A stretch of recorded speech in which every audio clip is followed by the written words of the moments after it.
কাবা ঘরের গেলাফ ধরে কানলেও আপনি আমাকে যে মিথ্যা অপবাদটা দিয়েছেন এটা মাফ হবে না যতক্ষণ না আমি মাফ করছি। কথা কি বুঝতে পারছেন? মনে করেন আপনি আমাকে মিথ্যা একটা অপবাদ দিয়েছেন এবং ধুয়ে রেখে দিয়েছেন একদম মিথ্যা অপবাদ দিয়ে।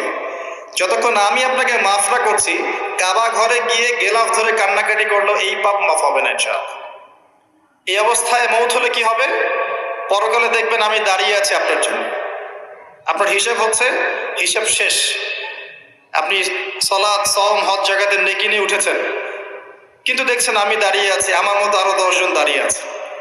ওই 10 জনকে আপনি গালি দিয়েছিলেন, অপবাদ দিয়েছিলেন, তাদের গীবত করেছিলেন, তাদের সম্পদ বা সম্মানের হানি করেছিলেন। এখন কিয়ামতের মাঠে আপনার নেকি দিয়ে এই ঋণ শোধ করতে হবে, অন্য কোনো অপশন নাই। আর যদি নেকি শেষ হয়ে যায় তখন কি হবে? তখন আমার আমলনামা থেকে কিছু গুনাহ আপনাকে নিতে হবে।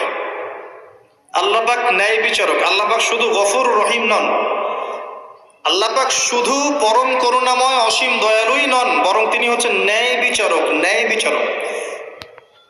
একজন ধর্ষক যদি বলে যে আল্লাহ পাক তো গফুর রহিম, আল্লাহ আমাকে মাফ করে দিতে পারেন, তাহলে যাকে ধর্ষণ করলো সে তার উপর জুলুম হবে না? আল্লাহ পাক যদি ধর্ষককে মাফ করে দেন, তাহলে যাকে ধর্ষণ করা হয়েছে ওর প্রতি জুলুম হবে না? কথা বুঝতে পারছেন না? মনে